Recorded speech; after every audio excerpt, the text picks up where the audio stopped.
अगर इस मामले में यहाँ देखा जाए वैचारिक रूप से तो बहन जी विचार के रूप से बहुत स्ट्रोंग है और यहाँ वैचारिक रूप से हमेशा उनकी इस मामले में इज्जत होती रही। बहन जी की सूझबूझ है, जो समझ है, वो अभी अखिलेश जी में डेवलप होने में थोड़ा टाइम लगेगा, क्योंकि बहन जी सड़क से चलकर वहां तक पहुंची हैं, यानी फर्श से अर्श तक गई हैं। शूद्रों को बार बार लात खाने की आदत है। जब मुख्यमंत्री आवास धोया गया तब भी रोए थे, आज फिर से वो उस दरवाजे को खटखटाने गए जिस दरवाजे पर उनकी कोई इज्जत नहीं थी, लेकिन फिर भी सत्ता के सुख के लिए सारे लोग इकट्ठे हो गए। जब इस तरह के बयान अंदर से निकल कर आ रहे हैं, इसी से पता चलता है कि इंडिया गठबंधन के अंदर कोई भी वैचारिकी नहीं है, कोई मिशन नहीं है, कोई लक्ष्य नहीं है। सिर्फ राजनीतिक लालच के लिए सारे इकट्ठे होकर के कह रहे हैं कि हम जो है बीजेपी को हराएंगे। बीजेपी जैसा सच्चाई ये है कि इंडिया गठबंधन के पास विजन नहीं है, विचार नहीं है, लक्ष्य नहीं है, जिस लक्ष्य को प्राप्त करने के लिए वो एकजुट हो जाए, क्योंकि सबका समान लक्ष्य नहीं है, सबकी अपनी अपनी भागा बंदर बांट की लड़ाई है। मैं इतना ले लूँ, मैं इतना ले लूँ, तू इतना ले ले। तो उस लड़ाई झगड़े में कहीं ना कहीं एक दूसरे के अंदर जो खुन्नस है, जो शूद्रों के प्रति, अपर कास्ट के अंदर नफरत है, वो भी कैमरे के आगे निकल कर आएगी और इसी तरह से निकलकर पहले भी आती रही है और अब भी आती रहेगी। लेकिन मैं ये कह देना चाहती हूँ कि जो शूद्रों के जो खुद नेता हैं, जो खुद मुख्यमंत्री रह चुके हैं, जो विदेश से पढ़ के आए हैं, जो अच्छी एजुकेशन लेकर के यहाँ एक बार सत्ता में अपना वो चला चुके हैं, राज चला चुके हैं, और देश के सबसे बड़े सूबे उत्तर प्रदेश के मुख्यमंत्री रहकर भी अगर उन्हें सबसे छोटी बात ये समझ में नहीं आई कि मनुवाद कभी भी शूद्र को अपनी बराबर में नहीं बर्दाश्त कर सकता। सत्ता के लिए आप अगर जाओगे, आपके पास विचार नहीं होगा तो आपकी कोई इज्जत नहीं होगी। अगर इस मामले में यहाँ देखा जाए वैचारिक रूप से तो बहन जी विचार के रूप से बहुत स्ट्रोंग है और यहाँ वैचारिक रूप से हमेशा उनकी इस मामले में इज्जत होती रहेगी। लेकिन कांग्रेस को तो सेकुलर कहा जाता है।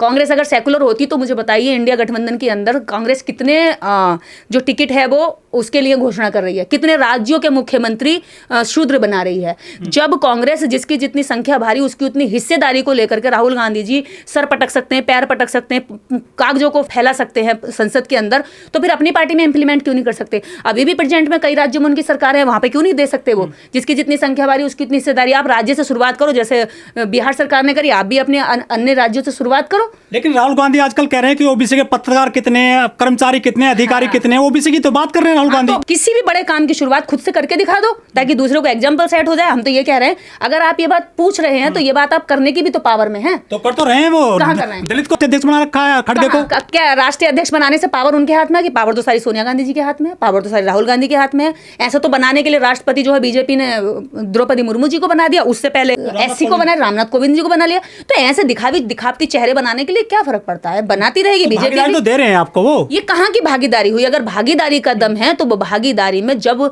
महिला रिजर्वेशन की बात हो रही थी और बीजेपी जब सवर्ण महिलाओं के लिए महिला रिजर्वेशन बिल लेकर आई तो कांग्रेस ने थोड़ी बहुत चींचा पहुंची करके ताकि हम लोगों को अट्रैक्ट कर सके, अपनी ओर खींच सके, ये शोर मचाते हुए उसको समर्थन भी दे दिया और हमारे हक की बात भी नहीं करी, ओबीसी की सीटों की भी बात नहीं करी।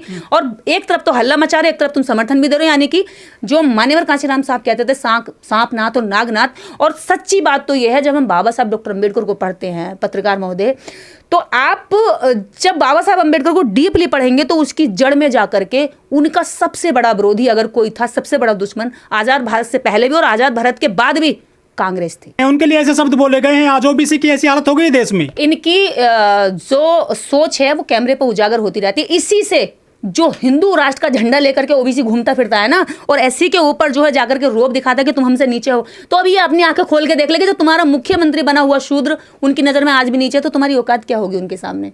तो ये इनकी सच्चाई को बार बार दिखाते हैं, फिर भी ये जागता नहीं है। ये सोया हुआ जो है जानवर है जो कभी नहीं उठ के देखता। इसके अधिकार छीन रहे हैं, इस पर लाते पड़ रही हैं, इसका अपमान हो रहा है। इसको कौन है अखिलेश वखिलेश, कौन है मुख्यमंत्री?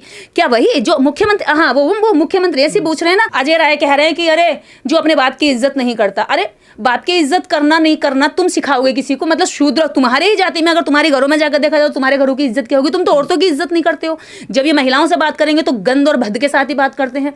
तो यहाँ पर एक तरह से डिस्क्रिमिनेशन के नए नए तरीके निकाले जाते हैं, चाहे तो शब्दों से चाहे हथियारों से, क्योंकि इस तरह से चाबुक नहीं चला सकते। जैसे खेतों में शूद्र दलितों को पीटते हैं, ऐसे ही राजनीति में अपर कास्ट के लोग ओबीसी के लोगों को अपने शब्दों से कूटते हैं और पीटते हैं, नीचा दिखाते हैं। वो घास नहीं डाल रही है। देखिए, कांग्रेस हो या बीजेपी हो, एससी ओबीसी की पार्टियों को इस्तेमाल करना जानती है, इस्तेमाल करके उनको दूध से मक्खी की तरह निकाल के फेंक देना चाहती हैं। ये बात अखिलेश यादव जी को शायद अब समझ में भी आ रही हो कि उनके साथ क्या, अभी वो दुखी भी हैं रो करके। अभी मैंने देखा कि वो टीवी पे निराश थे, बड़े उदास थे।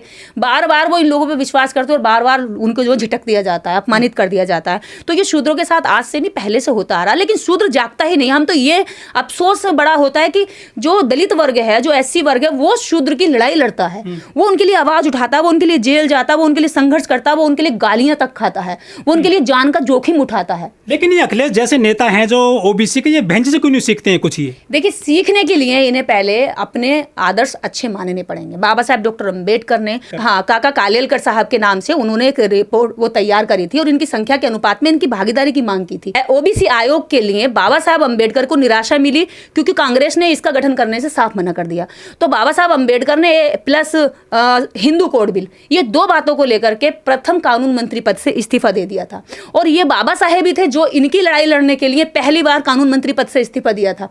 और आज ये लोग बाबा साहब को अपना आदर्श ना मान करके जाने किस किस को आदर्श मानते हैं, चुटियाधारी इनके आसपास घूमते हैं, इनके पाखंड की दुकानें मतलब मजबूती से शंकराचार्य के पास जाते हैं अखिलेश जी, खुद पैरों में जाकर के शंकराचार्य जी के यहाँ जाते हैं। भैया वो तो लातों में जब बैठोगे तो वो तो लाते कभी भी मार देंगे, ये तो कोई बड़ी बात नहीं, वो खुद ही लात खाना पसंद करते हैं। लेकिन ये जो पार्टियां हैं बीजेपी और कांग्रेस, बहन जी इनको अपने निशाने पर रखती हैं, या अखिलेश कैसे नहीं समझ पाई? देखिए, शूद्र को थोड़ा देर से अकल आती है और दलित को थोड़ा पहले अकल आ जाती है। पहले से जब तक हम आंदोलन देख रहे हैं अभी तक का, तो जितने भी महापुरुष हुए हैं ओबीसी के हुए हैं, लेकिन ओबीसी के महापुरुषों को जिंदा करना, उनकी विचारधारा को लोगों तक ले जाना, उनके विचारों को स्वीकार करना, एक्सेप्ट करना और उन विचारों पे जीवन जीना और उन विचारों पे काम करना, उन विचारों के लिए रिस्क लेना, ये दलित काम कर रहा है, ये दलित वर्ग के लोग काम कर रहे हैं।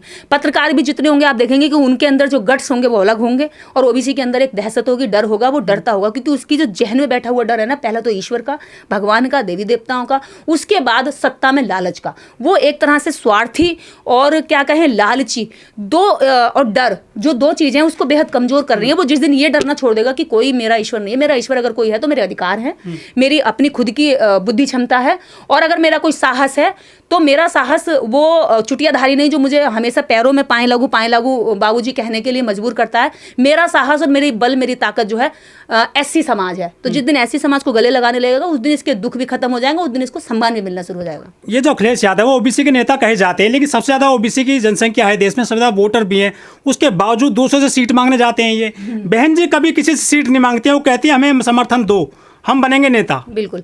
देखिए, जो बहन जी की सूझबूझ है, जो समझ है, वो अभी अखिलेश जी में डेवलप होने में थोड़ा टाइम लगेगा क्योंकि बहन जी सड़क से चलकर वहां तक पहुंची हैं, यानी फर्श से अर्श तक गई हैं। वो अर्श पर बैठकर ही अर्श पर आ गए, यानी कि वो उन्होंने शुरू से उन्होंने चांदी की चम्मच में खाना खाया, फिर वो उसके बाद उन्हें मुख्यमंत्री पद बना बनाया मिल गया। लेकिन बहन जी ने सड़क पे चला है, संघर्ष किया है, तकलीफें झेली है, दंश झेला है, जातिवाद झेला, लोगों की बुराइयां झेली हैं, और एक महिला होने के नाते उन्होंने डबल झेला है। दूसरा, दलित होने के नाते उन्होंने बहुत कटाक्ष झेले हैं, उस चीज का भी जोखिम लिया है जो आम महिला नहीं ले पाती है।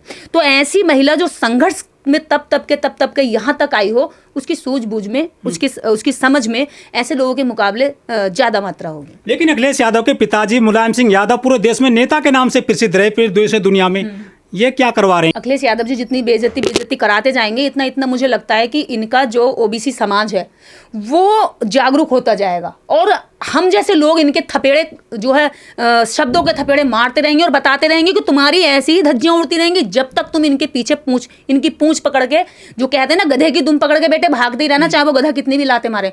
तो जब तक ये इनकी बीजेपी कांग्रेस की पूंछ पकड़ के, पंडे पुजारी पाखंडियों की, मंदिरों की, दान की पूंछ पकड़ के भागते रहेंगे, तब तक ये लात खाते रहेंगे। अखिलेश कह रहे हैं ना कांग्रेस ने धोखा दिया हमें। तो अखिलेश जी सही कह रहे हैं ना, अब एहसास कर रहे हैं तो पता चल रहा है। अब कांग्रेस को आना चाहिए नीचे जमीन पर और इस तरह की हरकतें करा करके पहले तो कांग्रेस के अध्यक्ष को इन सब लोगों को बिठाना चाहिए। अखिलेश यादव जी की जो बेइज्जती हुई है, ऐसे लोगों को पार्टी से निकालना चाहिए, ऐसे लोगों को सबक सिखाना चाहिए, क्योंकि पार्टी के अंदर जो वोट परसेंट है वो ओबीसी का ज्यादा है, अखिलेश जी का ज्यादा, वो कमलनाथ का ज्यादा नहीं है, कमलनाथ की जाति का ज्यादा नहीं है। तो ये तो राहुल गांधी जी को देखना चाहिए कि उन्हें किसका वोट चाहिए, यानी कि वोट तो तुम्हें अखिलेश यादव का चाहिए लेकिन इज्जत तुम्हें कमलनाथ की चाहिए। तो ये दोगलापन है। तो बीजेपी से मिली हुई है कांग्रेस। पहले तो देखिए जब इज्जत खराब हो जाती है तो आदमी भड़ास में कुछ भी कहेगा, और वो उनका कहना मुझे लगता है कहीं ना कहीं ठीक है, क्योंकि मैं पहले से ही हमेशा कहती रही हूँ, जब से मैंने बाबा साहब को पढ़ा यही समझ में आया है कि बीजेपी भी आपको इस्तेमाल करेगी, कांग्रेस भी इस्तेमाल करेगी। आप एक फुटबॉल की तरह कभी कांग्रेस इधर से मारेगी, कभी बीजेपी इधर से मारेगी, लेकिन आप सत्ता की कुर्सी पर नहीं बैठ सकते, क्योंकि वो ये चाहती नहीं है, क्योंकि आप ही तो वो लोग हैं जिन पर कांग्रेस और बीजेपी को राज करना है। अगर आप लोग राज कर गए, अगर आप लोग पढ़ गए, अगर आप लोग समझ गए, तो उनके ज्ञान को कौन ज्ञान मानेगा, उनको कौन नेता मानेगा अगर आपको नेता बना दिया। तो इसलिए बीजेपी कांग्रेस आपको फुटबॉल की तरह फील्ड में इस्तेमाल कर सकती है, आपको कभी भी प्लेयर नहीं बना सकती। आखिरी सवाल आपसे, ये जो कांग्रेस और बीजेपी बड़ी पार्टी बताई जाती है हमारे देश में, जब इन्होंने बहुजनों का, SC ST OBC का कोई भला नहीं किया तो पार्टी बनी बसपा, SP, राजद वगैरह, तो ये पार्टियां फिर दूसरी बार उनसे मिलने क्यों जा रही हैं? क्या भला कर पाएंगी जो इनसे अलग पार्टियां बन गई हैं पहले ही? देखिए इस वक्त सबके दिमाग में एक चीज बिठा दी है कांग्रेस ने बहुत बारीक तरीके से कि बीजेपी को नहीं हटाया तो तूफान आ जाएगा, यानी कि हवा आ जाएगा, खा जाएगा। जैसे माँ बचपन में बच्चे को सुलाने के लिए करती है ना, हमारी माँ कहती थी बेटा सो जा हवा आ जाएगा, बेटा सो जा हवा आ जाएगा, और वो हवा कभी आज तक नहीं आया। हमारी उम्र का आधी जिंदगी गुजर गई, आज तक हवा नहीं आया। तो ऐसा ही हवा कांग्रेस ने इस देश के पिछड़ों को और दलित को दिखा करके अपनी ओर खींच लिया, कि सारा हवापन दिखा करके हम अपनी ओर खींच लें, जो इनकी अपनी पार्टियां उनका अस्तित्व खत्म कर दें। अगर देश में पार्टी और सत्ता में कोई रहे और राजनीतिक रूप से कोई नेता बने तो वो वही बने जिसको कांग्रेस चाहे या बीजेपी चाहे, यानी दलितों की और पिछड़ों की राजनीति खत्म करने के लिए ये हवा दिखाया जा रहा है। मुझे ये बताइए, अगर कांग्रेस संविधान के पक्ष में थी तो 75 साल तक कांग्रेस ने संविधान का पाठ क्यों नहीं पढ़ाया एक एक आदमी को? संविधान को क्यों नहीं दिखाया टीवी पर? संविधान को क्यों नहीं बताया? कितने आर्टिकल आप जानते थे मुझे बताइए, इससे पहले कांग्रेस के राज में कितने लोग जानते थे? तो कांग्रेस बीजेपी दोनों ही संविधान की हत्यारी हैं, हमें दोनों से कोई उम्मीद नहीं है। हम खुद की पार्टियों को मजबूत करें और इन लोगों को अपना हम प्रतिनिधित्व मांगे, ना कि इनसे भीख मांगे।